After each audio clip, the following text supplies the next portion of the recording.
Hello, Beacon Heights students. I'm Mrs. Dale, and this is lesson number 10. Do you remember last week we talked about a composer named Edvard Grieg who was born in Norway? Well, this week we're going to move to a Russian-born composer. His name is Nikolai Rimsky-Korsakov. This is how you spell his name. It definitely doesn't sound like a familiar name probably to you. Let's say it together. Rimsky-Korsakov. Very good. Rimsky-Korsakov was born in Russia into an aristocratic family on March 18, 1844. His mother and grandmother came from peasant stock, and he learned his love of Russian folk music and religious music from both of them.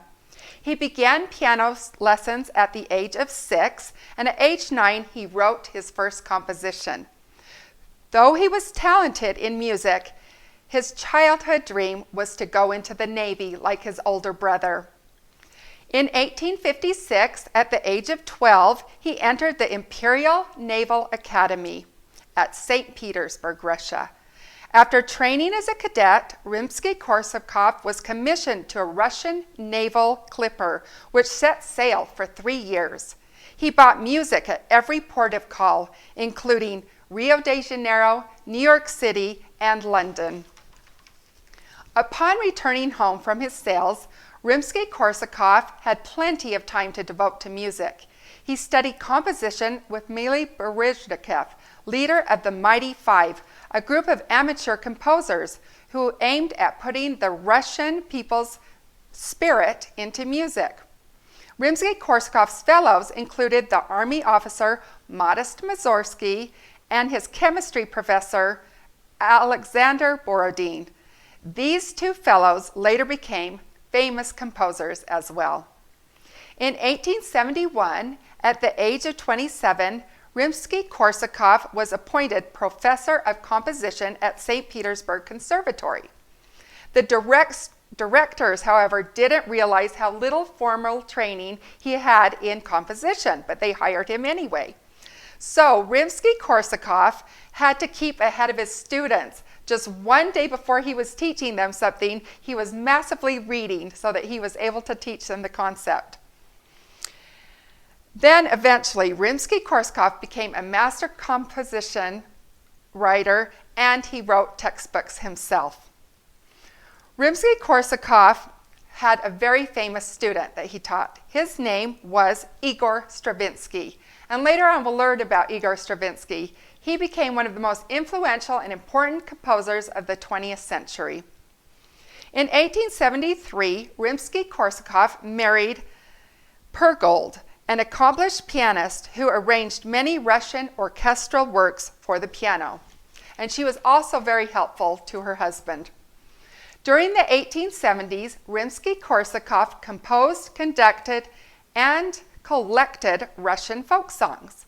In 1878, he started composing his opera, May Night. But it wasn't until 1887 through 1888 that Rimsky-Korsakov had a burst of energy and composing genius. He composed his famous Capriccio Espagnol, the Russian Easter Festival Overture, and Scheherazade. Scheherazade is an example of his frequent use of fairy tale and folk tunes. Rimsky-Korsakov was excellent at arranging music for the different instruments of the orchestra. For instance, in Scheherazade, the trombones represent the evil Sultan, the violin represents the beautiful Scheherazade, and the bassoons represent the beggar. Let's take a listen to just a portion of this piece, Scheherazade.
hope you enjoyed listening to a portion of Scheherazade.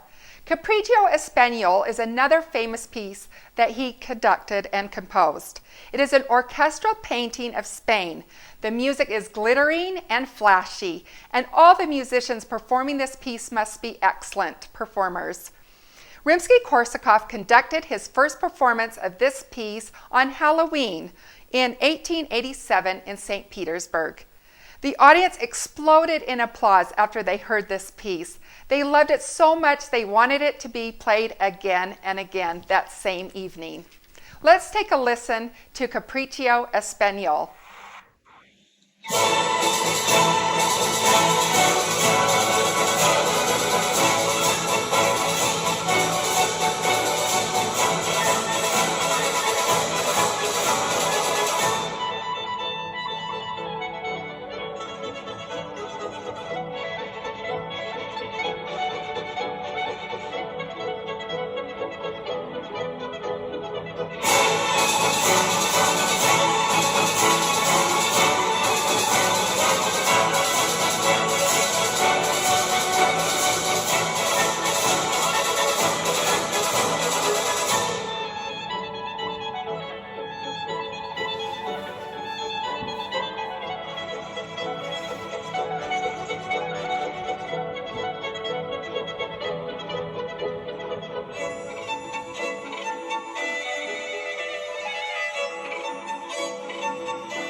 I hope you enjoyed that Spanish flair from Rimsky-Korsakov. It made me feel like I was in Spain. I hope it made you feel that way too.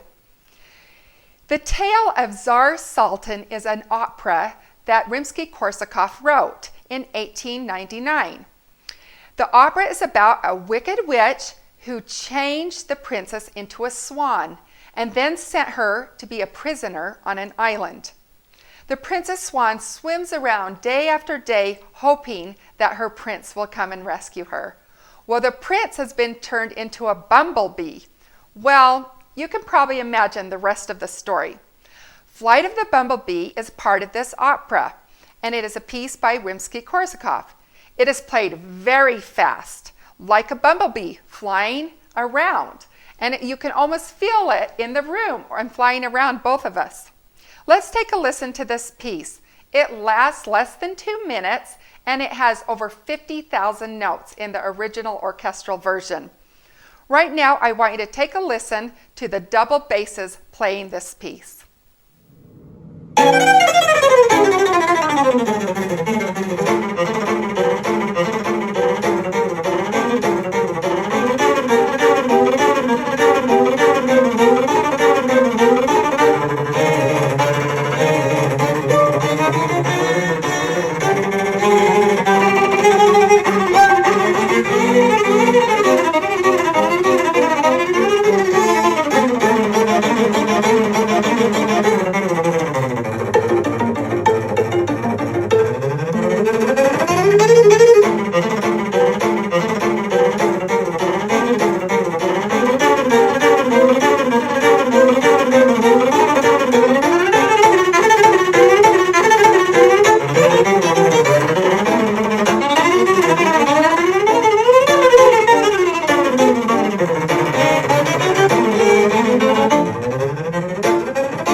Many composers like Rimsky-Korsakov and Camille Saint-Saëns have used the sounds of animals in their music.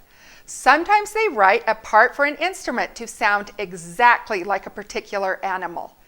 Did you feel the bumblebees when you listened to those basses play Flight of the Bumblebee? I have an experiment I want you to do. Take a minute and find a piece of paper. It can be lined paper or just a plain piece of white type paper. Grab a pencil or a crayon, or it could even be a marker. We're going to listen to Flight of the Bumblebee one more time, and I want you to do a little experiment with me and use your creativity. As you listen to Flight of the Bumblebee once again, I want you to make the path of the bee. If the music goes up and twirls and swirls, I want your pencil to go up and twirl and swirls. All of your pictures will turn out differently by the end of this 1.5-minute piece. Let's listen now, once again, to Flight of the Bumblebee. Get your pencils and paper ready, and whatever you want to draw, it will be great.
Doing this activity. I would love to see all of your pictures. At my house, I had 2 children do this. The first child's picture looked like this. This is how this piece made them feel. Very dark pencil markings. The second child had all kinds of swirls. He felt so busy, like the busy bee. His pencil was going 100 miles an hour. I hope you had fun doing this creativity activity. Rimsky-Korsakov believed that his 15 operas were his greatest musical accomplishments. In addition, he finished, rewrote, and orchestrated many works by other Russian composers, such as Mussorgsky's Boris Godunov and Borodin's Prince Igor. Rimsky-Korsakov died of heart failure on June 21st, 1908 in Russia. Like Edvard Grieg, he was also 64 years old at the time of his death. As always, thank you for joining me for music and have a happy day.